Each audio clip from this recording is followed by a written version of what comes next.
आज अयोध्या राम मंदिर में धर्म ध्वजारोहण। अयोध्या प्रधानमंत्री नरेंद्र मोदी धर्म ध्वजा स्थापना पाई अयोध्या पहुंची प्रधानमंत्री नरेंद्र मोदी। आज अयोध्या श्री राम मंदिर ध्वजारोहण समारोह। श्री राम जन्मभूमि तीर्थक्षेत्र शिखर में लगिब धर्म ध्वजा। श्रीराम मंदिर चूड़ारे उड़िब गेरुआ रंगर पताका। पताकारे रहिछि उज्जवल सूर्य और लेखा जाइछि ओम। धर्म ध्वजा स्थापन करिवे प्रधानमंत्री नरेंद्र मोदी। सुना खचित स्वतंत्र वस्त्र रे झलसुचंती रामलला। हलदिया वस्त्र उपरे पश्मीना साल पिंधिचंती प्रभु। मार्गशीर मास शुक्ल पक्ष पंचमी रे ध्वजारोहण। राम सीतांक विवाह पंचमी रे धर्म ध्वजा स्थापना हेबो। तेबे धर्म ध्वजार उच्चता 10 फुट रहिछि और लंब 20 फुट। दक्षिण कोण त्रिकोणीय रे स्वतंत्र पताका तैयारी। धर्म ध्वजारे रहिछि कोबी द्वारा गछर प्रतिछवि। मर्यादा एकता और संस्कृतिर वार्ता बह धर्म ध्वजा। धर्म ध्वजा स्थापना पाई अयोध्या पहुंची प्रधानमंत्री नरेंद्र मोदी। तेबे संपर्क में अधिक आलोचना पे आम सहित फोन लाइन में जोड़ी होती डॉक्टर गणेश्वर स्वाई संस्कृति गवेषक। शुणु कौन कहते संपर्क में। समस्त समग्र भारतीय धर्म संस्कृति परंपरा आधार हेउछन्ति मर्यादा पुरुषोत्तम राम। साढ़े समग्र विश्वर आशा और विश्वासर प्रतीक। आजिर उत्सव होउछि विश्वासर उत्सव। आज धर्मध्वजा स्थापन हेबे। धर्मध्वजा एथि पई स्थापन हेबे। एहा होउछि प्रभुंकर विजय वैजयंती। प्रभुंकर ये होउछि कीर्ति केतन। मंदिरटी संपूर्ण मंदिरर संपूर्ण परिपाटी परिपूर्ण हेथिबारु आज तार उपरे किनी तांकर विजय वैजयंती एवं यह समग्र हिंदू केवल माने भारत नुह समग्र विश्वर सहस्र जनतांकर आशा और विश्वासर प्रतीक। आपण जानती श्री रामचरित मानस ग्रंथ रे एक अम्लान पंक्ति उल्लेख रही लिखाई सौरज धीरज तेहि रथ चाका सत्यशील दृढ़ ध्वजा पताका। ये जो पताकाटा हूँ सत्यशील भगवान कर सत्यशील प्रति दृढ़ता रहिबा ए होची वार्ता दउची। सेइथि पई लिखाई जे सौरज धीरज तेहि रथ चाका एवं सत्यशील दृढ़ ध्वजा पताका। यही जो सत्यर पताका ये होची दृढ़ ध्वजा, ये होची धर्मर ध्वजा, ये होची भक्तिर ध्वजा, ये होची पतित पावन ध्वजा, ये होची प्रभुंकर विजय वैजयंती। समग्र सहस्र भक्त मान को उल्लसित पुल्लकित प्रफुल्लित करिवो। आपण माने जानती सबु मंदिर सबु रथरे गोटे पताका उड़ीबार परंपरा रही। जे भली भावरे आपणकर चारि जुगरे भगवान कर चारि पताका रही। सत्य जुगरे भगवान कर पताकार नाम होची आरतनाशन बाना। आपण त्रेतया जुगरे भगवान का बानार नाम होची अवधूत बाना। द्वापर जुगरे प्रभुंक बानार नाम होची पतित पावन बाना। कली जुगरे प्रभुंकर बाना जहा को सुंदर भावरे अच्युतानंद महापुरुष लिखिचंती जे कली जुगे कल्की बाना जगत रे उड़ीबो एवं भक्त मान को उद्धार करिवो। ए होची बानार परंपरा। आपण सुनिले आहुरी खुशी हेबे जे जो रथ चालुची जो नंदी घोष रथ से नंदी घोष रथ उपरे जो बाना उड़ची ता नाम होची त्रैलोक्य मोहिनी। बलभद्रंक रथ उपरे जो पताका उड़ची ता नाम होची उन्मनी एवं सुभद्रा मां सुभद्रिकांक रथ उपरे जो बाना उड़ुची ता नाम होची नादाम्बिका।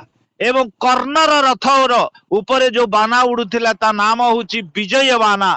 महाप्रभु नंदी घोष रथरे आरूढ़ होई जेते बेले अर्जुनर सपक्ष रे कुरुक्षेत्र प्रांगण रे युद्ध करुथिले सेई रथ बानार नाम होची आपणकर जो अर्जुनंक रथ जोटा नंदी घोष रथ नाम होची कपिकेतन बाना।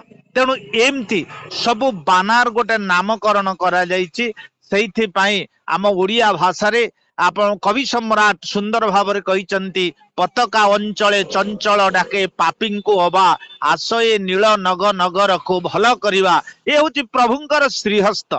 ये ध्वजा होची प्रभुंकर श्रीहस्त। ये फर फर हे उडुनी जे सहस्र भक्त मान को आवाहन करुची आस आस ए नग नगर को आस भल करिवा। जेते पापी तापी संतापित हृदय भितरे सहस्र जनता व्याकुलित आकुलित हेउचंती तुमे आस मो पाखरे चरणारे मो चरणरे चरणाश्रित हो आउ मोर कोलमंडन कर ये हूँ प्रभुंकर से ध्वजा स्थापन उत्सवर महत्व आउ महिमा आपण जानती समग्र विश्वर एक विचित्र विरल व्यतिक्रम मंदिर हूँ राम मंदिर जहाँ अयोध्या प्रभुंकर जन्मभूमि ने एक विराट सुरम्य मंदिर निर्माण करा जाइछि विचित्र समग्र विश्व केते मंदिर अच्छी आपण निश्चय देखिथिबे जानिथिबे एकमात्र मंदिर जो थारे बस्ताटे सीमेंट लागिनी बा छड़ खंडे लागी नाही बिना छड़ सीमेंट रे मंदिर निर्माण होइछि तार कारण कौन छड़ आउ सीमेंट र आयुष्य होउछि मात्र 100 वर्ष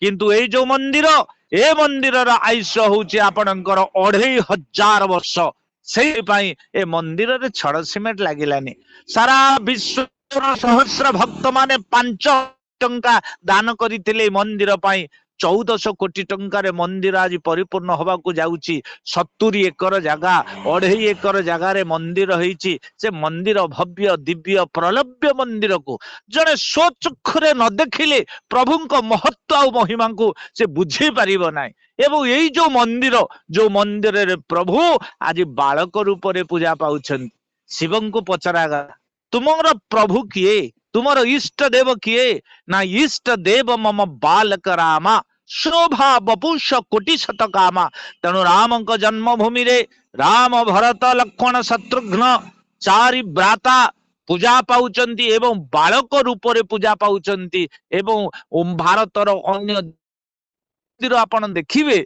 सब मंदिर रे प्रभुंकर राजराजेश्वर राम पूजा पाउछंती रामंक पाखरे सीता अछंती लक्ष्मण अछंती धनुर्धारी राम राजराजेश्वर वेश किंतु जन्मभूमि रामंक जन्मभूमि रे जो राम पूजा पाउचंती से होचंती इष्ट देव मम बालक रामा बालक राम रूप रे पूजा पाउचंती एवं अत्यंत माने जोटा होचंती लावण्यमय मूर्ति जे थरे देखिले निश्चित भाव रे उल्लसित तेणु अयोध्यार महत्व और महिमा जुग जुग धरि रे सहस्र कवि माने शतमुख होइछंती सहस्र भक्त माने आनंद रे उल्लसित होइछंती तेणु आज होउची सही पवित्र दिन राम मंदिर पूर्णांग हैला ए जातिर आशा और विश्वास मंदिर ए जातिर प्रगल्भ आनंदर मंदिर भक्तिर मंदिर से मंदिर ऊपर आज ध्वज स्थापन हवा वास्तविक आम पाई एक अभूला स्मृति अविस्मरणीय दिवस लेटेस्ट अपडेट हम चैनल को लाइक शेयर एवं सब्सक्राइब करूँ। नमस्कार।